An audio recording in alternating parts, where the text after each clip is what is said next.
Chris Cuomo, welcome to NewsNation, where right and left come to be reasonable. You know, you often hear people describe the battle in America as between rich and poor. I don't know that the battle in America is not really more about it being between rich and regular, the people, the families who make up the majority, those who are left out of this obsession, this fringe focus that party politics has. How will the majority be provided for? How will the majority be protected as workers, as consumers?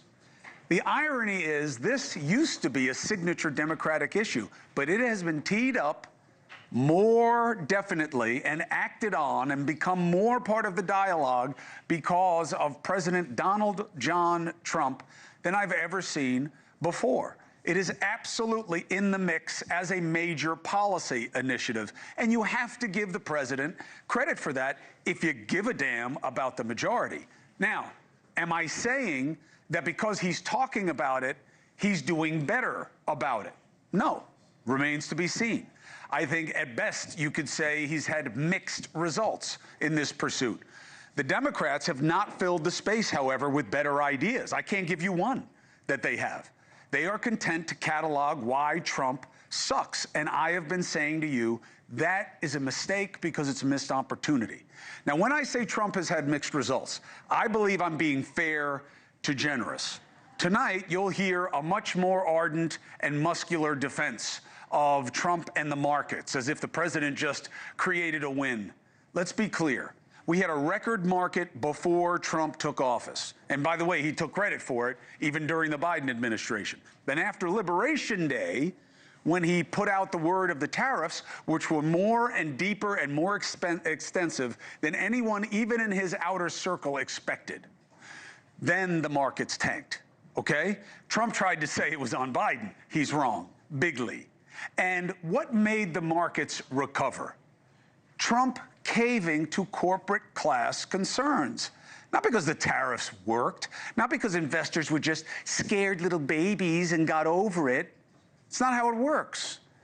What happened was the president stopped working the markets with a record amount of price hiking tactics. That's what changed the dynamic. The same thing that caused the downturn stopped the downturn. And again, I don't know that you get credit for putting out a fire when you light it, okay? So, no, the market's not a win, not at this point, and we still don't have any clue what the future will bring in terms of supply or demand, but we do know that we're gonna have pressure on prices. Why? Because even after the pullbacks, even after the discussion of a potential deal with the UK, a potential deal with China, we still have record tariffs to deal with as consumers. And that has only ever meant one thing: higher prices. Now, you can say, yeah, but those prices get offset by more earnings and more this and more that. We will see, okay? The tariffs were an odd thing for Trump to go so big on the way he did, given his signature promise on the economy, which was what? Bring down prices. Many a night during the race, I heard that mantra: gas and groceries, gas and groceries. This election's about gas and groceries. Well, those same people aren't saying it now. They shifted to, you know, bringing down gas and groceries is hard. The data shows exactly that a few months in. The average price for a gallon of gas shot up after the Liberation Day talks. Why? Because it was going to choke production, and it did. Now they've come back down to where they were when he took office, okay? So no, things haven't gotten better, not yet. And the price of groceries are slightly higher in the same categories that they used to complain about than when he took office.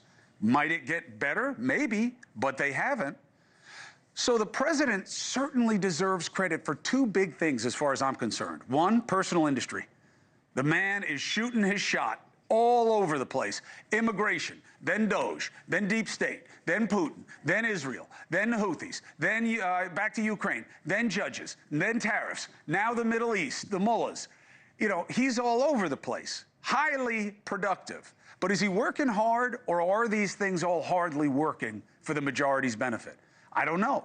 But the thing he certainly deserves credit for is making the majority the topic of the day when it comes to policy considerations. And in that, I think that there's a great opportunity for Democrats that they haven't taken, because they get the benefit of going to school off Trump's efforts. And what doesn't work well, there's an opportunity now to say what they think would work better. They're not taking that opportunity. And there is a difference between doing a lot and doing well. And we'll see what the president can get done over time. And I don't know about you, I want successes. I do want wins. Why would I not want the majority of the country to do better? I mean, that's what some poison partisan says, someone who's picking a side. I'm about the country's side. I don't give a damn who it is who's in office who makes better things happen. I'm just not going to say it's better when it's worse, because that, again, is picking a side. Now, the scandal du jour, if you've noticed, I haven't mentioned it. I haven't mentioned the plane from Qatar because I don't want to talk about it the same way anyone else has. Should he have taken the plane? Should he take it at all? No. Why? Because it smells bad. Is it illegal? Probably not, and that's the problem. How can it not be illegal to take a $400 million gift from a mullah? The reason that Trump can get away with this and give this explanation is the problem.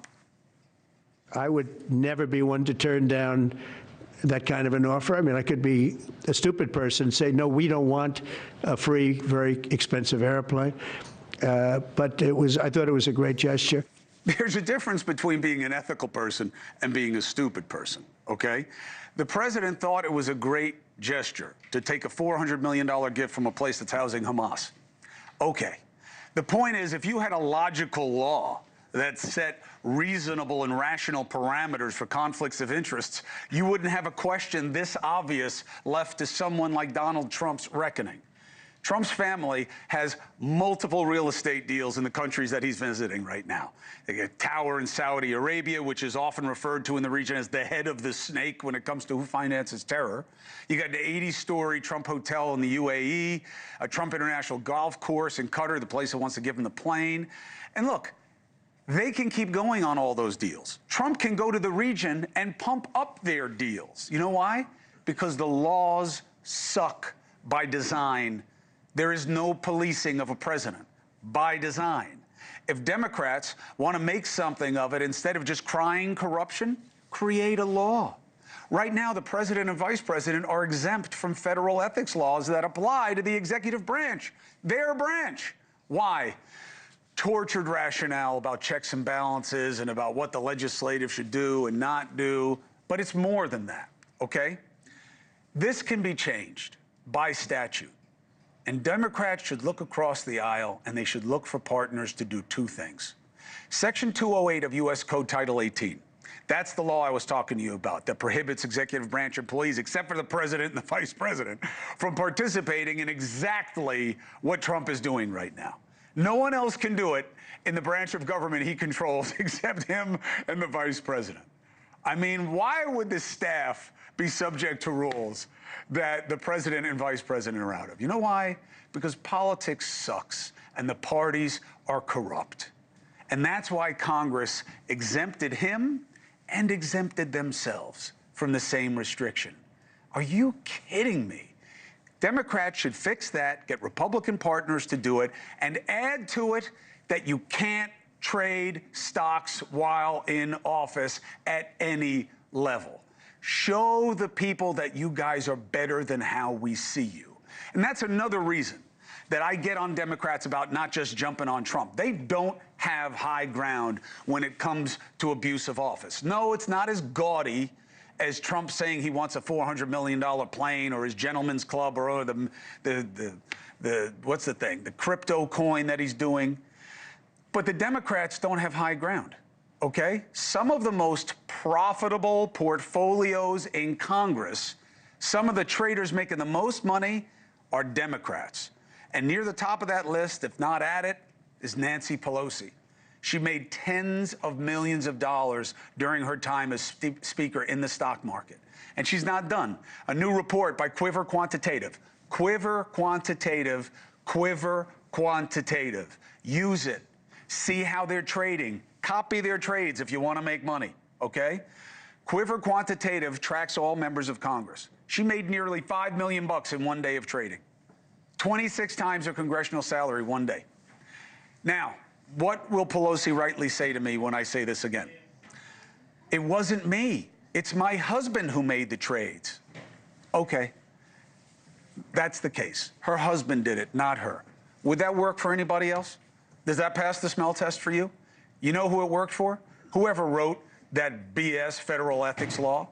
That's why they specifically barred immediate family members from making money on matters that their powerful relatives would have influence over. Then Congress gave themselves an out.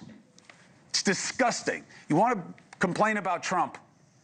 Fix the rules for yourself. Start there and include the president and the vice president. Fix it. Show that you can be better than the worst behaviors.